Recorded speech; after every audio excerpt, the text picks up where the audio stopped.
Hey everyone, this is Paul, back with my video series, Darn Good Advice. Today's Darn Good Advice is exploring 529 plans. Why? Because the price of higher education is insane. The cost of college tuition has far outpaced all other cost of living indexes.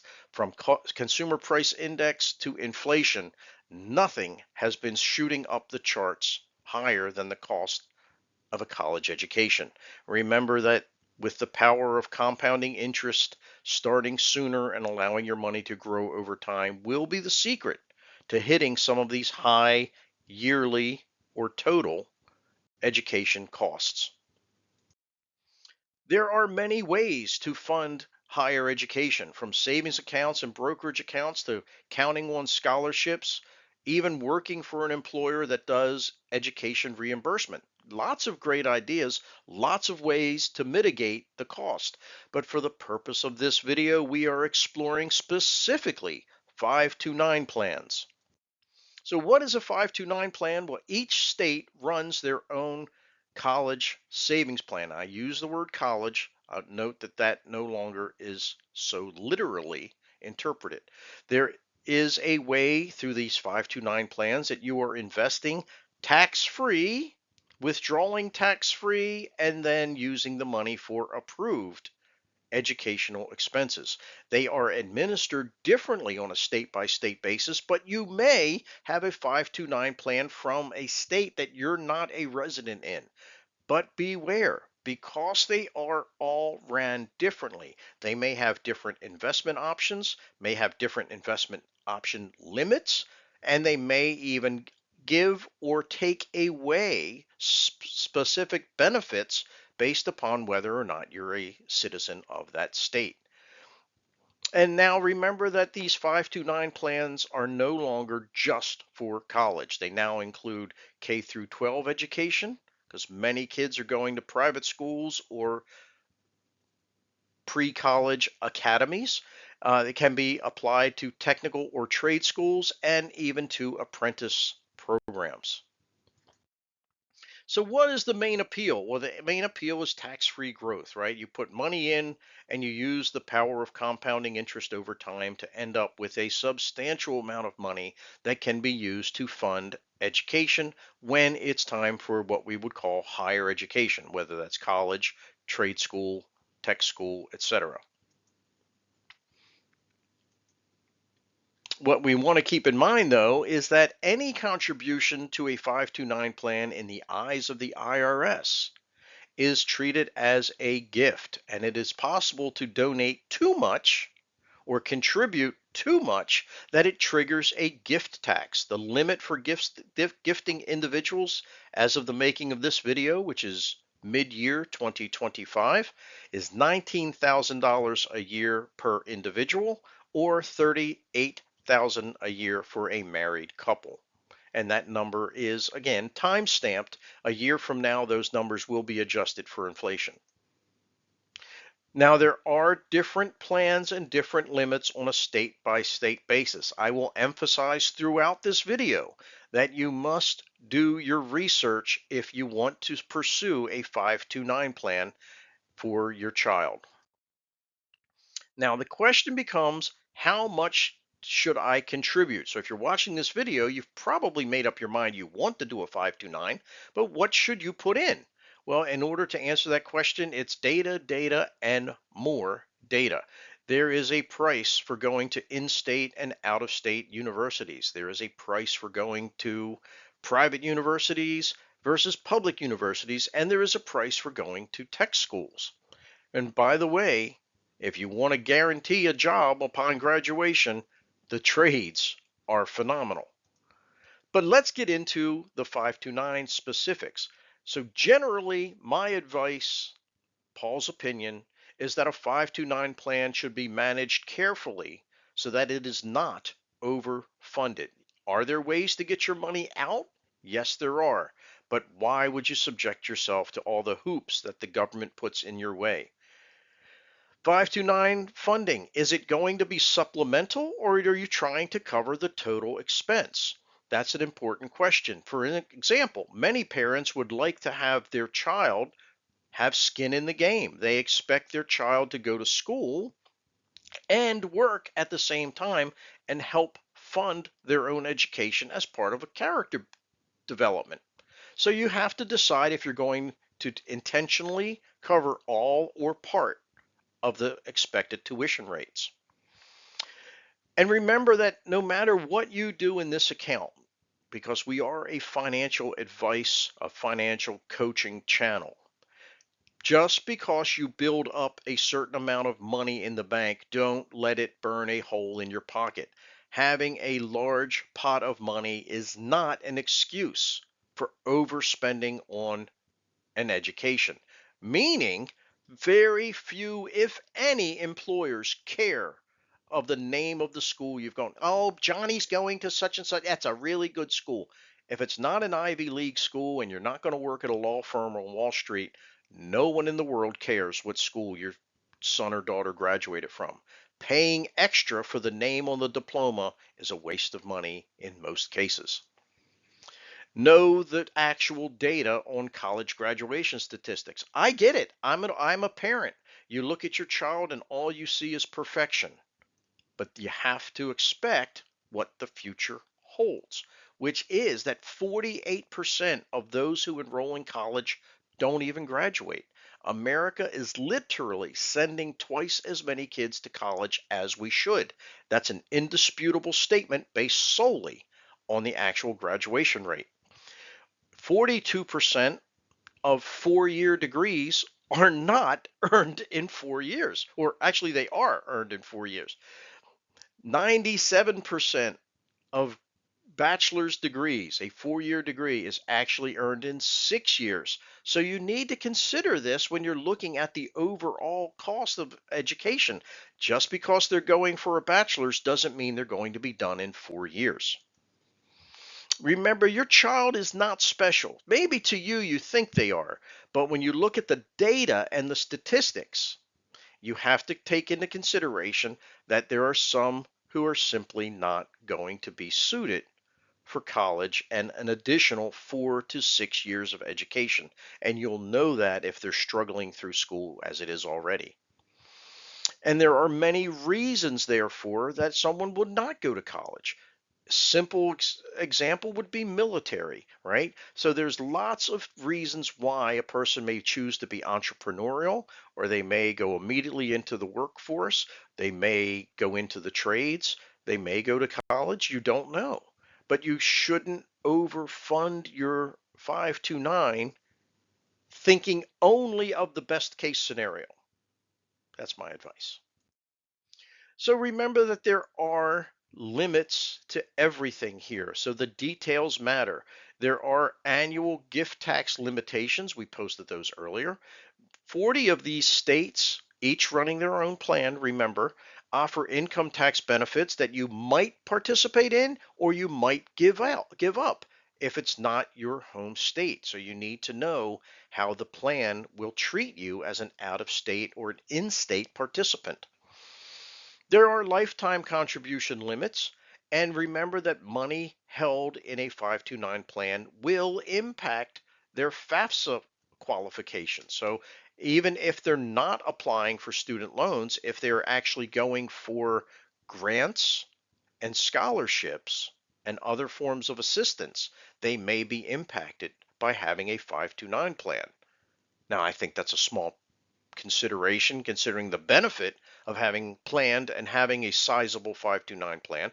But one way to mitigate that is that grandparents who open 529 plans, their funds are not up for FAFSA consideration. So maybe we want to put our money with grandma and grandpa and help them fund the FAFSA plan. And so remember that you must spend these monies on what are called approved educational expenses. That means meticulous record keeping to make sure that they don't try to tax you or penalize you for withdrawing the money for unapproved purchases or expenses. And remember, the rules change state by state and they can change year by year. So not only are you going to be contributing to a 529 on a regular basis, you actually need to tend to it and pay attention to it on a regular basis just to make sure that they haven't changed the rules on you when no one was looking. And that includes changing your investment options. And some states have very poor investment options. So the question of whether or not you should use a 529 versus a taxable brokerage account, the difference of the two might be made up based upon what your investment choices are. And these are all things you simply have to consider when going into a government run, dramatic pause, government run program. So what are these approved educational expenses? Some are obvious, some are not so obvious. Your tuitions, your fees, your room and board, if you have any special need accommodations, those can be taken accounted for. There are limits, annual limits for funds that are used for K through 12 education, as well as limits on 529 funds being used to repay student loans.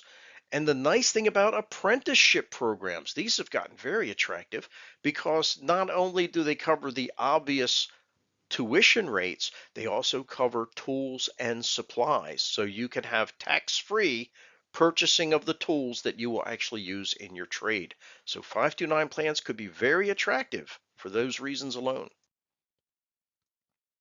So what happens when there's money left over? Maybe your son or daughter doesn't go to the most expensive school. Maybe your investment choices have been great. Maybe they dropped out.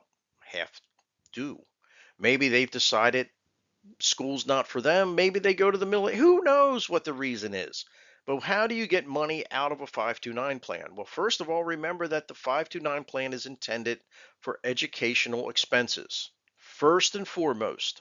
So you can change the name of the beneficiary on your 529 plan to another family member. And that family tree extends down to nieces and nephews. So it's not limited to your immediate nuclear family. You can do penalty-free withdrawals with certain limitations applying, such as if you saved up and yet your son or daughter received a grant or a scholarship, then the amount of that scholarship can be withdrawn out of the 529 plan. Now, any amount beyond your contributions is growth money, and growth money is still subject to income tax. What if your beneficiary dies or becomes disabled, therefore not attending school? Well, then they can have their money withdrawn as well. What if they're accepted to a military academy? Well, if those military academies have expenses and fees, then those fees can be paid out of the 529 plan as well.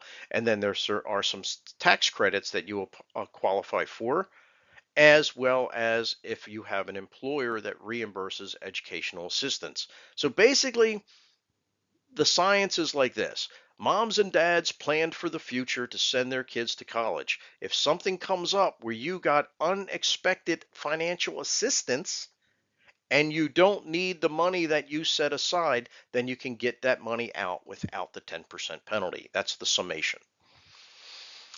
The other thing that has recently changed in 529 plans is the ability to roll over unused funds into a Roth IRA. Now, before you get excited about this, there are, as you can imagine, in any government run program, a ton of restrictions and limitations. First of all, in order to do that, the beneficiary has to have been on the account and the account has had to have been active for at least 15 years. And the last 5 years of contributions, like if you were doing big contributions as college approached, you cannot roll the last 5 years of contributions into the Roth 401k. It has a lifetime limit of 35,000, and you cannot roll the entire 35,000 over in one lump sum. It is subject to the annual limitations that the IRS places on IRA contributions for each year, which as of the making of this video, mid-year 2025, is $7,000 a year, which means it would take you 5 years of $7,000 annual contributions to get 35,000 out of your 529 plan and put in to a Roth IRA. And here's the bad news. The contributions that you make rolling over a 529 into a Roth count against or count as your annual IRA contributions. So if your son or daughter has graduated with money left over in their 529 plan and now they have a job and they want to start contributing to their own retirement, they can't double dip. They cannot contribute their earned income to a Roth IRA in excess of what they can roll over from their 529 plan. So it does hurt you in a way. So there's some limitations here that I find to be very unattractive. And then there are penalized withdrawals. Now, penalized withdrawal means just like a retirement account that you touch early, there is a 10% penalty and then you owe income tax on it. And if you're willing to just pay the penalty, then yes, you can get your money out. Unlike a IRA or an IRA account, after age 59 and a half, you're no longer penalized the 10%. 529 plans do not work that way. So any money withdrawn for a non-qualified expense is going to be subject to a 10% penalty that was not covered in the list above.